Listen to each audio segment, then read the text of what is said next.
talk a lot about balance and joy and pain. And you can do that all in the same day. But you can also have a day where you're just like, nope, I'm not doing joy today. I'm only going to do pain. I'm laying in my bed and I'm going to watch TV and I'm going to, I'm a little hormonal right now and I was kind of feeling like that today. Like, I just want to watch TV and cry all day, So we have to, it's okay to have all the emotions. You don't want to minimize people's emotions, but you want to try to figure out how to tease out, like, why does it feel like a burden, Yeah. I mean, it's okay to not be okay, is what you're saying. Yeah. It is okay to not be okay. And especially we're talking about grief, trauma, whatever it is, if you need to take whatever time you need. Welcome to Journey to Joy Live, a podcast to promote wellness, resilience, and inspire joy. Be empowered to balance your mental, physical, financial, aspirational, and social health while providing mental health awareness and breaking down the stigma of mental illness in the Black community. I'm your host, Dr. NJoy, and I'm here to help you transform life's challenges into opportunities for joy. Let's begin the journey together. May the joy be with you. That part. All right. Welcome, everyone. We are in episode 96 of Journey to Joy Live. May the joy be with you, conquering stress with joy and wellness. And I have an amazing guest here, Dr. Anisa Shomo. Thank you for joining me. Yes. So you want me to tell people about myself? Exactly. Go ahead and tell people about yourself. I'm a family medicine physician in Cincinnati, Ohio. I've been practicing for 10 years. I also trained in geriatrics as well. So I'm really passionate about trying to help people get to geriatric age from babies all the way to 100. I have one of my favorite patients is 98 years old and she walks into my office and forgets her cane. Does she drive there? Not usually. Her family brings her, but she comes in by herself. She's completely with it. So that's part of, why I do a lot of what I do, because I say, trying to get everybody happy and joyous until their later days. Exactly. That's the key. Well, thank you so much. So I not only have, for those watching online, I not only have Dr. Anisa Shomo, I have a live audience here because we are live in Cincinnati. Thank you for coming here. I'm here for the Flying Pig this weekend for my 41st half marathon and decided to have a book launch wellness event / live podcast. So why not? All right. So we're really talking about, joy, that we have joy within us no matter what. It's May 1st, Mental Health Awareness Month. May the 1st be with you. May the 4th be with you. All the things. Any Star Wars fans out there? Well, that's what it's from. It's from Star Wars. But you obviously a Star Wars fan, right? So my husband is. So I am a Star Wars fan by proxy. And so I don't know if everybody knows the Star Wars Day is May 4th. And they say, May the 4th be with you. And instead of May the 4th be with you. And I actually was raised as a Muslim. So I don't know if people know in Islam, when people say Assalamu alaikum, they're saying peace be with you. Oh. So it's kind of like peace be with you, joy be with you, all of it, right? All the things. So the key behind that, and I'm always talking about joy. I mean, that's my namesake. My private practice is NJoy Live. Obviously, we're on Journeys to Joy Live. And I'm always talking about how joy is within you and you actually have power in your joy despite your circumstances. And I talk about this a lot too, but never to you all. So I'm going to tell you all that there's a book called The How of Happiness. And she talks about that 40% of our happiness, we actually have control over by what we think and what we do. But like, what's the other 60%, right? The other 60%, 50% of that is a genetic set point. Apparently, we all just have this genetic set point that gets us to a certain level of happiness. And the last 10% is life circumstances. So a lot of times we're working on a particular life circumstance like marriage or being a parent or a certain job or a certain amount of money in order to bring happiness. But that's 10% of our happiness. So when you go back to the first 40%, whoa, that's a lot that you have control over as far as how you think and what you do. So what do you think about that? I mean, yeah. So for me as a family doctor, I tell people I do a lot of what I call mind and body work. That's what we do in family medicine. We're trying to help people heal their bodies, also help them heal their minds. And we know that we can't really heal their bodies until we heal their minds, right? And so for me, I say part of that is like a lot of grief counseling, right? Because I think that grief is really, really, really a huge, I call them joy jackers. Oh, yes. Grief Or is a joy joy stealers. jacker, right? Yeah.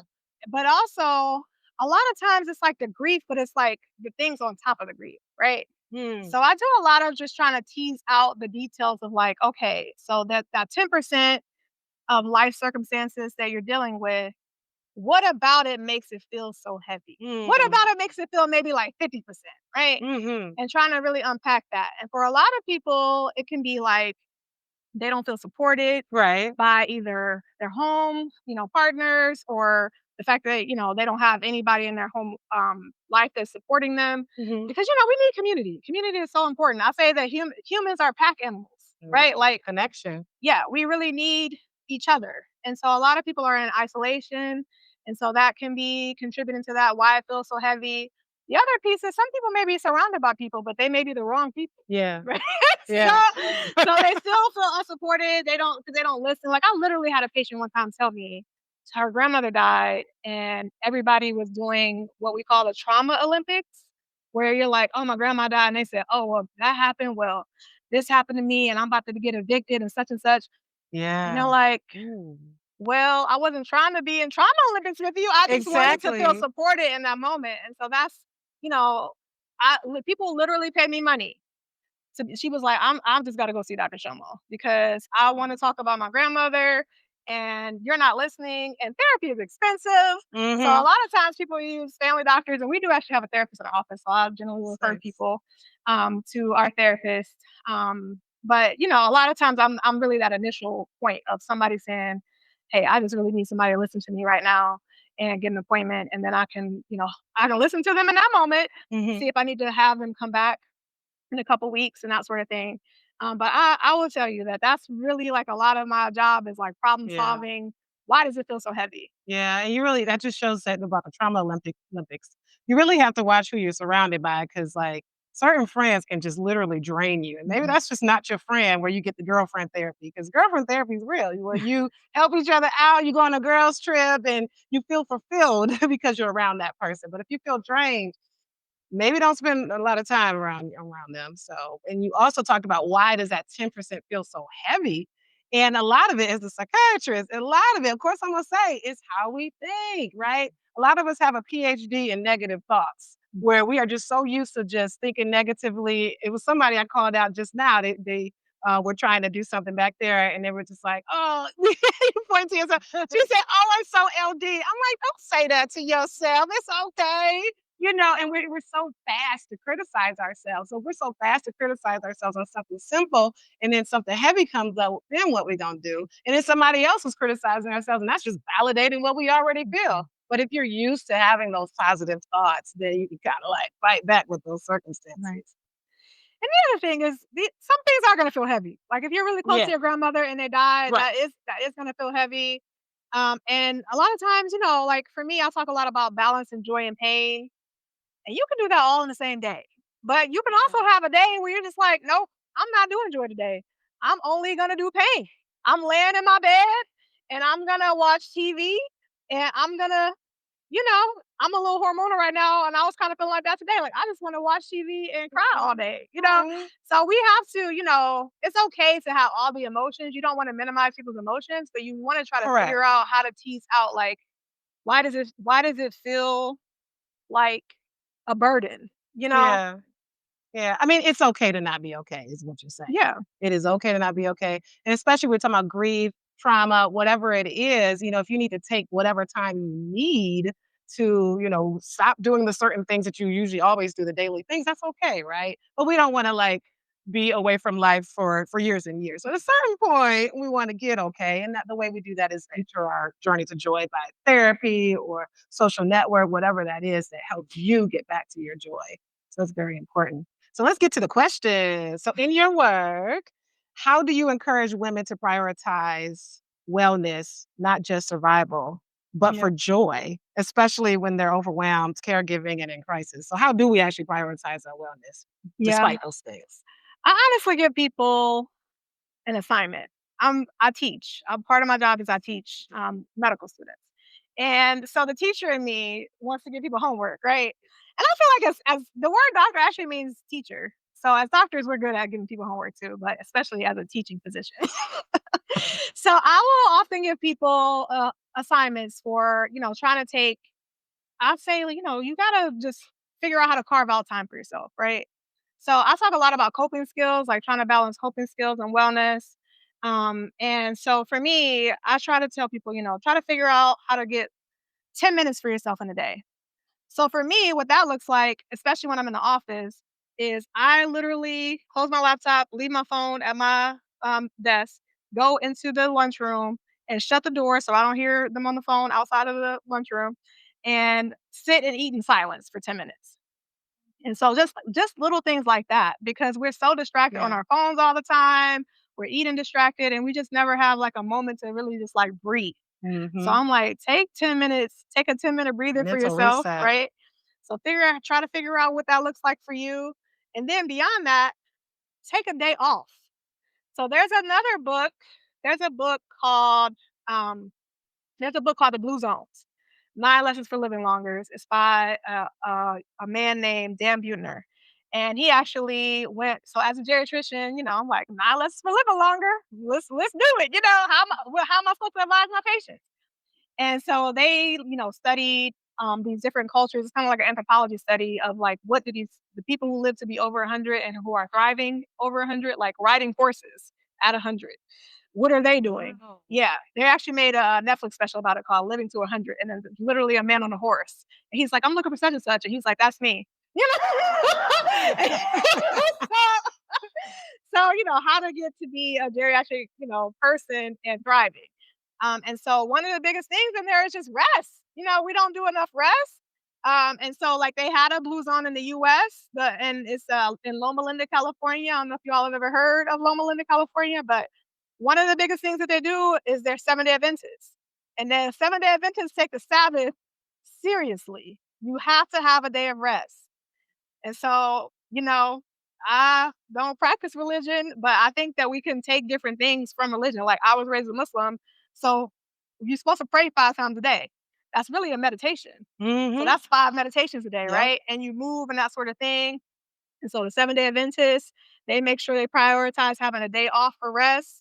And so that kind of thing of take 10 minutes for yourself at least every day, take a day off every week, and then take a weekend. Go somewhere, go do something. Take a weekend away from whatever your duties are, do that. And then schedule vacations. A lot of people just don't schedule enough I rest. love vacation. Yes. So just trying to figure out how to schedule rest breaks because I feel like that's where the real healing happens, and that's where you get to just like collect yourself, Mm-hmm. I mean, it seems like there's levels to our self-care because you mentioned like the day-to-day ones that you could do for a brief minute where you do like a mental reset for 10 seconds. Or, I might, between patients, I might go outside and catch some sun. There's those little things that you need to do throughout the day. And then there's like, oh, I'm going to plan this whole trip, right? Some people think of self-care as like this luxury. I got to have a whole spa day and spend money. Sure, do those things if you can, but there's the small things too. So there's levels of like the little ones you're going to do daily. There's some weekly. There's some like quarterly or something like that. So yeah, that's some good stuff. Thank you. And I was laughing to myself because you're talking about how to live to 100. I remember in my grandma's house, she had this little placard or sculpture that said how to live to be 100. And then when you open it, it said live to be 99 and be very careful for a year. Like, well, that's helpful. So I'm not going to try to insert a joke from Star Wars, Luke, I am your father. I guess that is the joke. Anyway, let's talk about our fathers. Yeah. So we both lost our fathers. Dr. Shomo a few weeks ago, mine a few years ago. And, my father was a huge Star Wars fan. I didn't see all of them. I was going to say 6 episodes, but I think there's way more than that. But I saw a few of them, and he almost yelled at my husband because he never had watched Star Wars. So he's just like, I don't know if I want you to marry this man because he don't know Star Wars. But anyway, I feel that's like me. That's how literally my husband and my best friend from college were like appalled that I had never seen it. And so they were having a discussion about how to educate me about Star Wars. You got a whole, you redeem yourself because you have a whole, this was your idea. You have a whole event named after Star Wars. So I feel like I'm dedicating this to him, and I feel like I'm dedicating my brand to him because he said all the time that I named you Joy. I named you your middle name. So I feel like my whole brand is dedicated to him. So anyway, we're going to get into grief, right? And, you can have traumatic grief, regular grief, whatever the grief is, you don't have to name it. And I literally had a patient the other day tell me he lost his wife 6 months ago. And he said, I'll just get over it. I'm like, says who? Who says you need to get over it? No, so there's no deadline to grief. Grief can look like anything. It can look like numbness, sadness, anger, whatever it looks like to you, acting out, what depression. It could look using substances. It could look like anything to you, and there's no deadline. But what we would like to talk about is how you can incorporate the joy and the pain, which is what you brought up before. But Right. tell us about your experience lately. Yeah. So for me, what's hard is I'm a pretty positive person. And so I haven't been probably as sad about it as because for me, especially as a geriatrician, like I saw him declining. So it wasn't something that happened suddenly. And for me, honestly, I just feel like I've been grieving for like years because I saw him declining. But one of the ways that I always, take that emotion and was like, okay, well, my dad's declining. So, like, literally, his birthday was 6 months ago in October. And I'm like, "Hey, dad." He had been hospitalized kinda, like, back to back. I'm like, "Hey, dad, I know you're not having, like, when he turned 70, we had a birthday party. I said, 'I know you're not turning 70 or 75 or nothing, but you're turning 73, and I'm proud of you, so we should have a birthday party.'" And he said, "You know what? It might be my last one. We should Oh, do that." And so I did. I had a birthday party, and, like, pretty much everybody was there, which I'm one of 9 awesome. siblings. And so, like, I think everybody, there were 7 of us in the room, 7 siblings in the room, a lot of nieces and nephews. He was just really happy about that. So for me, I just think about like, how I used my grief over the past several years of seeing him decline and try to make, memories and capture moments. And so now I can look back at a lot of that stuff like, I'm just happy that he made it to his 73rd birthday. And then, just trying to just for me, it's just like I just try to see a lot of positive stuff about it. Yeah. And it's the same with you. Like, I think about I was my husband is not gonna like the story, but it's a really good story. I really try to see like what like the moments that remind me of him. So like today, like I said, I'm feeling a little hormonal, so I've been like crying off and on and laughing off and on all day. But this morning, one of the stories I was telling one of my colleagues this morning or this afternoon, I was sitting drinking coffee, and my husband, I'm off work right now. I'm taking, leave, bereavement Good. leave. And so I'm sitting drinking coffee, and my husband's getting coffee to take to work because he's, got to go to work. Mhm. And he walks up to me and tickles me.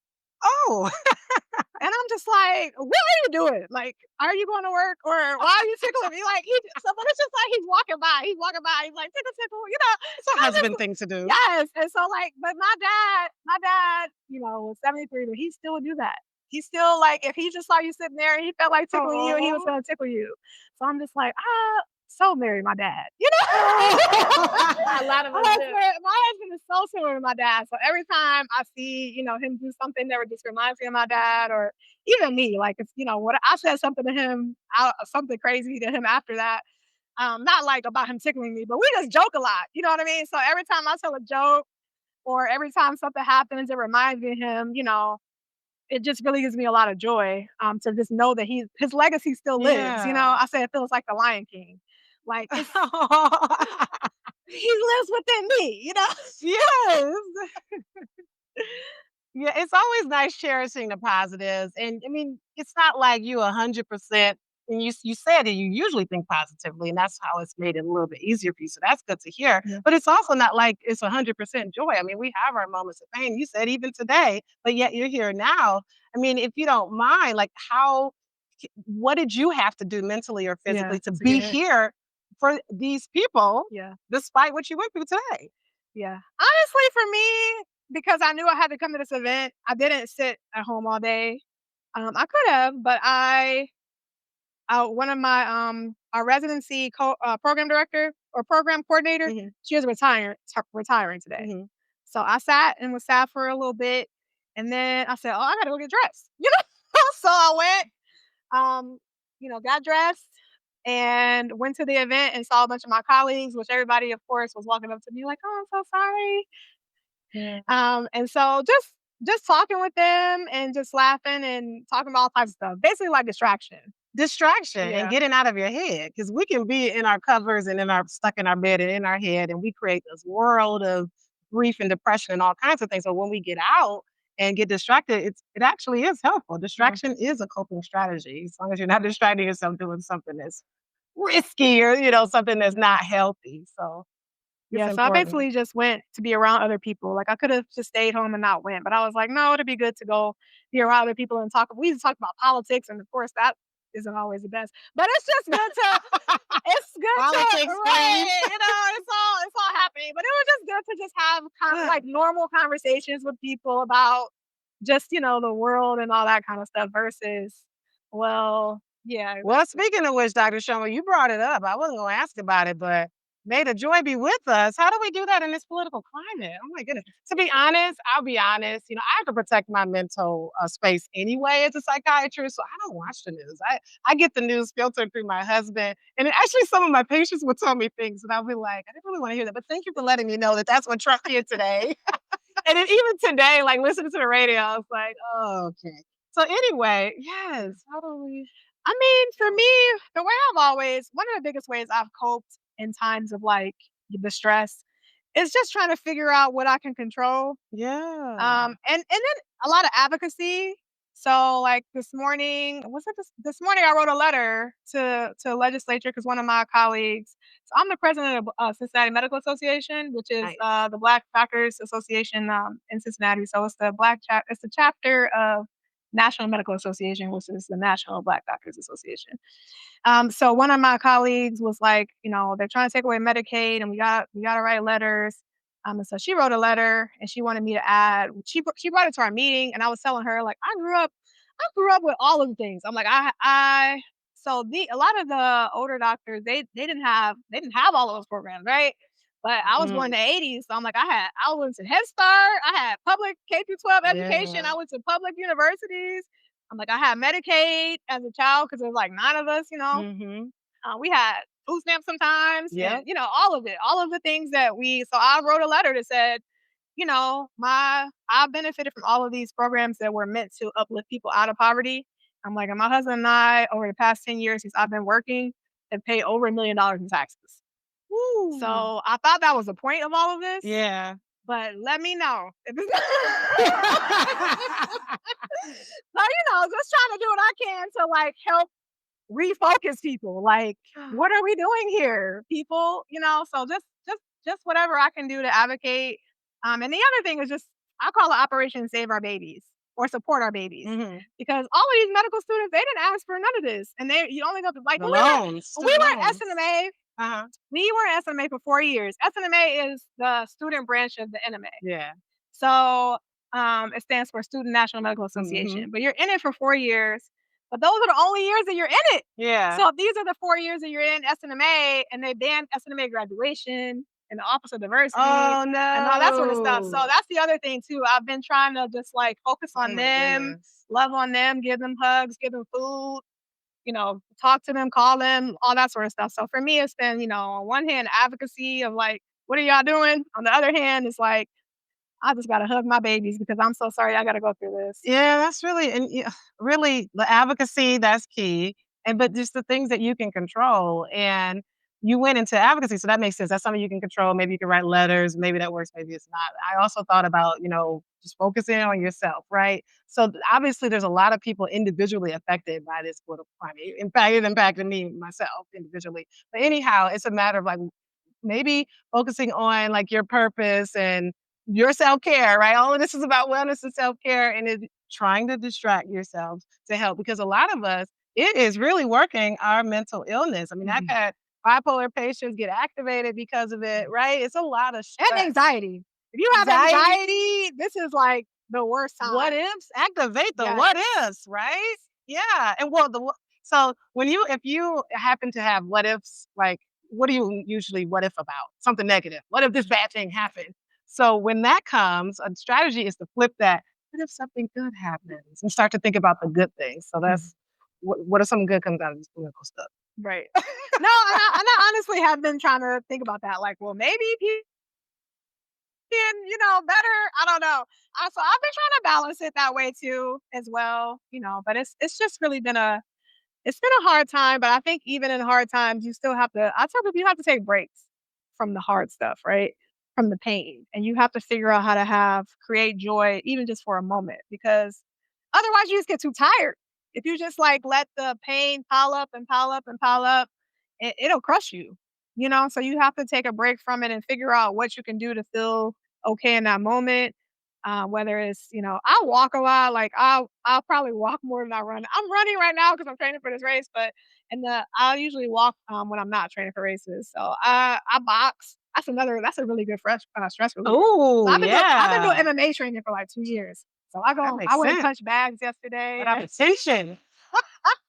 Well, I mean, that's what I feel like my running, I let out the tension Yeah. too. Yeah. Whatever you do, work up your heart rate, Yeah. do something physically. I mean, that's what the NJoyNAL is about for those who came back and bought it, working on your mental health, your physical health, financial health, because financial, that can be a stressor too. You act like your mental wellness is going well. Then something happened financially, then it's just like, whoa, what happened to that mental health, right? And then everything else could be going well. But if all of a sudden you feel unfulfilled with your life, your purpose, you could be a high achieving woman, all these degrees, but are you just going through the motions? Like, are you really doing what you really want to do? So focusing on your purpose is important. And then lastly, we already talked about like the social health and social connectedness. So like looking at all those categories of health are important.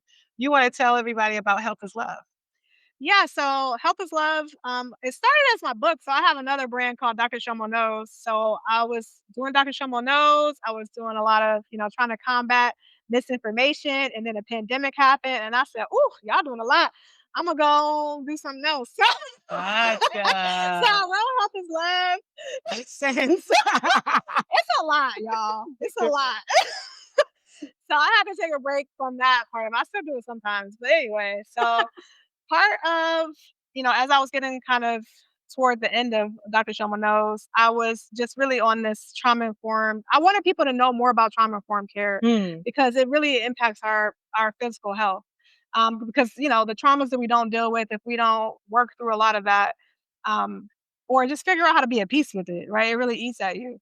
So that mind body work that we do as physicians, I basically wrote a book about it. I wrote a book that is half just trying to figure out like, well, have you been traumatized? What kind of traumas have you experienced? How are you coping? What are your coping skills? Are they good coping skills, or do you feel like you could work on them? So that's the Good. first half of the book. And then there's actually a forgiveness meditation in there too, because I feel like a lot of people Oh, really yes. need to work on forgiving themselves and a lot of other people Themselves. Exactly. themselves, number one, because I think a lot of people hold a lot of shame Mm-hmm. about all types of stuff, about just all types of things that could have been different. So just trying to work on moving past some of those things. And then the second part of the book is what's called motivational interviewing. Hmm. So that's what we do as family doctors Yep. often, is trying to, because like somebody might need to take their diabetes medicine, or work on their healthy habits, or Yes. hypertension, that sort of stuff.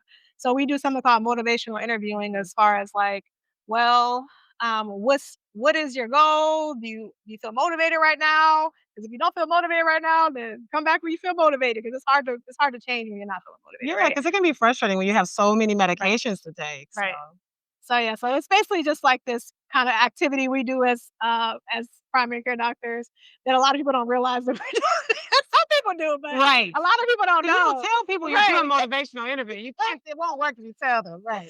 So just trying to assess, That's so are you funny. ready to change? And then if you are ready to change, what are you going to be your action steps? How are you going to prepare for that change? And then, when you fall off, I call it fall off the wagon, what are you going to do to get yourself back on there? Who can help you? So it's really kind of an exercise, and going through that exercise we do in motivational interviewing. Awesome. So for those in the audience, you can find Health is Love right back there. You can find the NJoyNAL back there. But for those of you who are watching live, you can find the NJoyNAL on my website at drenjoylife.com. And where can we find Health is Love? On my website, it's healthislove.co. Awesome. Also, what's a hidden secret is that we both were actually going to launch brand new books today, but we took our time So my new book coming out is actually available on my website for pre-order. So it's almost there. It's called Inspire Joy for the Wife, Mom, Boss: How to Balance It All Without Losing Yourself. So you can pre-order that for $12.49. And did you want to mention your book that's coming? So I haven't finished writing it yet because I had a lot of stuff going on this year. So in addition to my father dying, my auntie died. My dad's sister died in January. So I was working on it like December, January, and then she died. And then I had to help plan her memorial with my cousins. And she wanted my auntie was extra like me. So so she wanted to have 2 funerals. So she had one in California and one in Cleveland. So I had to help my cousins plan the Cleveland funeral. So it's just been a lot going on. Yeah. So the plan for that book is Unwrap Your Joy, Balancing Joy, Coping Skills, Balancing Joy, Pain, Coping Skills, and Wellness. Ooh, it's all about balance and joy. That's awesome. I mean, she went through a lot. She done told, and we all, I'm sure everybody has a story, and then, we hold it together and all those things, but you don't have to hold it together if you can't. So it's okay to get therapy. It's okay to see that doctor, because sometimes that's the first person you see is your family medicine doctor. Make sure you see somebody, and it's okay to get medication. And if you need it. Yes, for sure. And it's, I do a lot of other stuff too. Like I do acupuncture, I do some herbals too, like ashwagandha I've been doing lately. So there's all types of stuff out there too that I just tell people, I tell people that we're all one big experiment. I know people don't like the word experiment and research and all of that, but that's what life is. Life, every day you go and you say, well, I'm gonna try this. What's going on. I'm gonna try this or I'm gonna try that. So I'll tell people, you gotta try the biggest, because I know for me as a family doctor, like people, you can give people advice, and a lot of your advice is based off of your own experience of what you tried, right? But so a lot, and I get advice from my patients. One of my patients told me that, I've been taking probiotics for years, because one of my patients told me that she tried it and it helped a lot with acid reflux symptoms. So yeah, so there's all types. There's a lot of different types of treatments that exist, like even Reiki and hypnosis. I know a psychiatrist who only does hypnosis. Whoa. He stopped using medications and only does hypnosis. That's nice. Yeah. So there's all types of stuff out there. Yeah. And it just depends on the person. Like just trying to, in family medicine, a lot of our colleagues do acupuncture. So I was just familiar with it. And I was like, somebody was like, oh, so I knew about it, but I never had a reason to use it. So somebody was like, oh, you should try acupuncture. So I did it and I love it. So there's just there's all types of stuff that really kind of help you figure out, like that 10% of why does it feel so heavy, right? So for me, acupuncture has really helped a lot with helping it not feel so heavy. You'd be surprised what helps. Yeah, so it's just doesn't hurt to try. Yep. Yeah. So I always end every episode asking my guests what's your journey, your personal journey to joy has been like. I mean, I feel like you've given all that, but anything else to share about your personal journey to joy? Honestly, for me, it's been while we both talk about balance, is because we know as physicians it's like a bunch of chaos. People have no idea how chaotic it is to be a physician. I say it's it's just a lot. And so for me, I think I had to learn a lot about prioritizing myself, and really just balancing you have this big job with these big responsibilities, but you have to take care of yourself. And part of the reason why this what I'm dealing with my dad hasn't felt probably as heavy is because I've done a lot of work over several years, because I'm a cancer survivor. So I got diagnosed with cancer in 2017, the end of 2017. So the past 7 years, I've really been on this journey for balance. Back then, 7 years ago, I was kind of in this work hard, play hard mode as a young person. I was 33 when I got diagnosed with cancer, right? So in my 20s and in my early 30s, it was work hard, play hard, work hard, play hard. So then when I got cancer, I was like, oh, I'm gonna need a new strategy in life, that didn't go where I wanted it to go. The same strategies didn't work. Yeah. So, and that's why I talk to people a lot about trauma-informed care, because I think that I didn't really deal with a lot of traumas. I was running away from a lot of traumas and trying to outwork them and trying to outrun them and all types of stuff, just trying to do a lot of stuff. Just to kind of, act like a lot of stuff didn't happen. And so I started just really trying to work on being more present and really just learning how to sit in that pain and really just being more in touch with your actual emotions. You know what I mean? I felt like I spent a lot of years running away from my emotions and really not being connected with myself. Like I felt disconnected from myself. And so for me, I've been on this journey for 7 years to reconnect with myself, learn more like how I actually feel in a moment. And Self-awareness. I honestly feel like acupuncture helped me a lot with that. That's really good. Because I tell people, like, the first time I ever got acupuncture, I said I felt like it was like having a reset button pushed on. How often do you get it?